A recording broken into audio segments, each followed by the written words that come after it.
Hi అండి.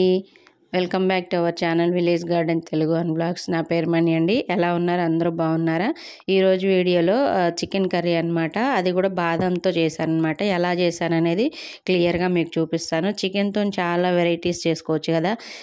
చింత చిగురు వేయచ్చు, గోంగూర వేయచ్చు, మామిడికాయలు వేయచ్చు, ఇంకా అలాగా కొత్తగా ట్రై చేయొచ్చు అనమాట. ఏం చేసినా కానీ చికెన్ అయితే సూపర్గా ఉంటుంది. అయితే ఈసారి నేను బాదంతో ట్రై చేశానండి. చాలా బాగా వచ్చింది. మీరు కూడా తప్పకుండా ట్రై చేసి అది ఎలా ఉందనేది నాకు కమెంట్ చేయండి.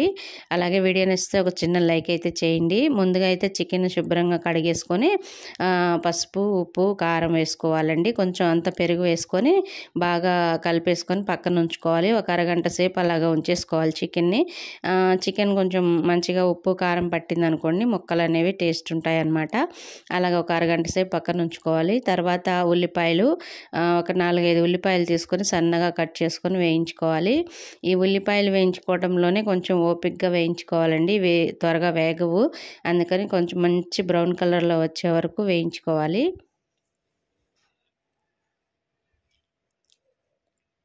మీడియం ఫ్లేమ్లో పెట్టి మంచిగా బ్రౌన్ కలర్ వచ్చే వరకు ఓపికగా వేయించుకోవాలండి. ఎక్కువగా ఇలా వేయించుకొని సగం మాత్రం తీసుకొని మిక్సీ గిన్నెలో వేసుకోవాలన్నమాట.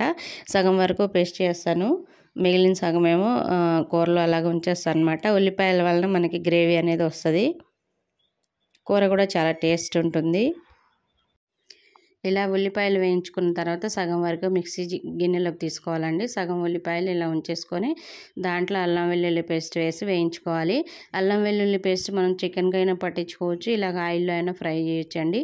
నేను ఈసారి మాత్రం ఇలాగ ఆయిల్లో ఫ్రై చేశాను అనమాట. కొంచెం ఆ పచ్చిదనం అనేది పోతుందని చెప్పేసి ఆయిల్లో వేసాను. చాలా ఈజీగా చేసుకోవచ్చండి. అన్ని కర్రీస్ కంటే కూడా చికెన్ కర్రీనే చాలా ఈజీ అనమాట. బ్యాచిలర్స్ కూడా చేసుకోవచ్చు కదా.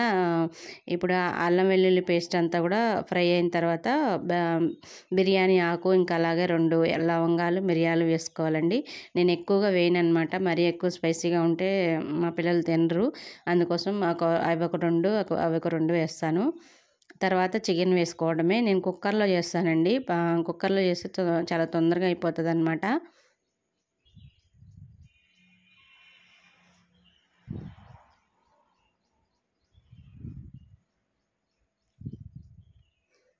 ఇలా కొంచెం పచ్చివాసన అనేది అల్లం వెల్లుల్లి పేస్ట్ పచ్చివాసన పోయిన తర్వాత చికెన్ వేసుకోవడమే. వేసుకొని కొంచెం దాంట్లో వాటర్ అంతా వెళ్ళే వరకు మనం మూత వేయకుండా ఉడికించుకోవాలి. తర్వాత మనం కుక్కర్ మూత అయితే పెట్టుకోవాలండి. ముందుగానే మనం కుక్కర్ మూత పెట్టేస్తే అది ఒక పచ్చివాసన ఒకలాంటి వాసన అనేది వస్తుంది అనమాట. కుక్కర్లో ఉడికించేటప్పుడు ఫస్ట్ ఇలాగా కొంచెం ఆ వాటర్ అంతా ఇంకిపోవాలి, ముక్క కొంచెం ఉడకాలన్నమాట. అలాగ కొంచెం సేపు ఉడికించుకున్న తర్వాతనే కుక్కర్ మూత పెట్టేసి కొంచెం వాటర్ అనేది వేసి మళ్ళీ కుక్కర్ మూత పెట్టేసామనుకోండి, చికెన్ మంచిగా ఉడుకుతుంది అనమాట. అందులోనూ చాలా తొందరగా అయిపోతుందండి కుక్కర్లో చేస్తే.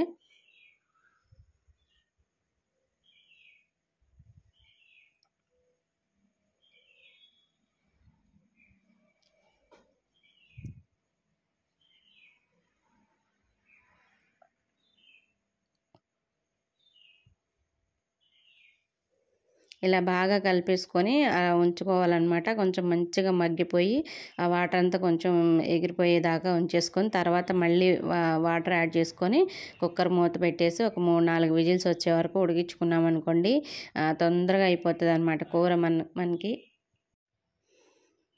ఇలా మొత్తం వాటర్ యాడ్ చేసుకొని మళ్ళీ కుక్కర్ మూత పెట్టుకొని ఒక 3-4 విజిల్స్ అయినా వచ్చే వరకు ఉడికించుకోవాలి. మరీ ఎక్కువ విజిల్స్ వచ్చినా కానీ మెత్తగా అయిపోతుంది కూర. మరీ చికెన్ మెత్తగా ఉంటే బాగుండదు కదా. ఈ లోపల నేను బాదం నానబెట్టేసానండి. ఒక 10 బాదంల వరకు తీసుకొని ఇంతకుముందు నేను ఉల్లిపాయలు పక్కన పెట్టేశాను కదా, ఇవన్నీ కలిపి పేస్ట్ చేసుకోవాలండి. అసలు ఈ పేస్ట్ యాడ్ చేయటం వల్ల చికెన్ అసలు టేస్ట్ అయితే సూపర్గా ఉండిందండి. ఒకసారి ఖచ్చితంగా మీరు ట్రై చేసి మళ్ళీ ఎలా ఉందని చెప్పేసి మళ్ళీ కామెంట్ చేయండి.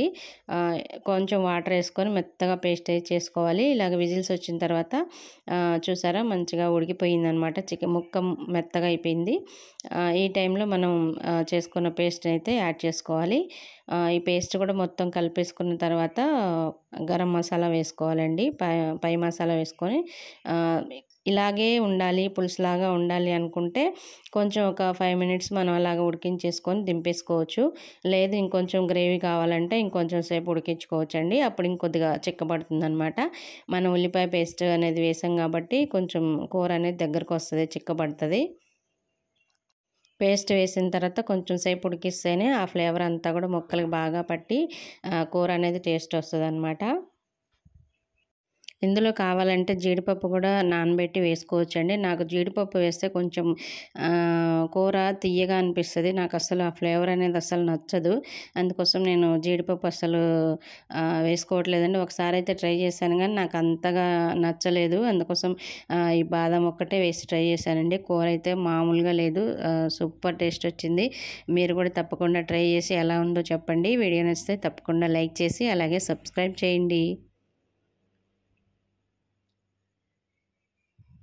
నేనైతే ఈ స్టేజ్‌లోనే దింపేసుకున్నానండి. కొంచెం ఇది చిక్కబడింది కదా! నాకు ఇంతవరకు చాలు. ఇక దింపేసుకుంటున్నాను అనమాట. మీకు కావాలంటే ఇంకొంచెం సేపు ఉడికించుకొని కూర దగ్గరకొచ్చిన తర్వాత తీసేసుకోవచ్చు.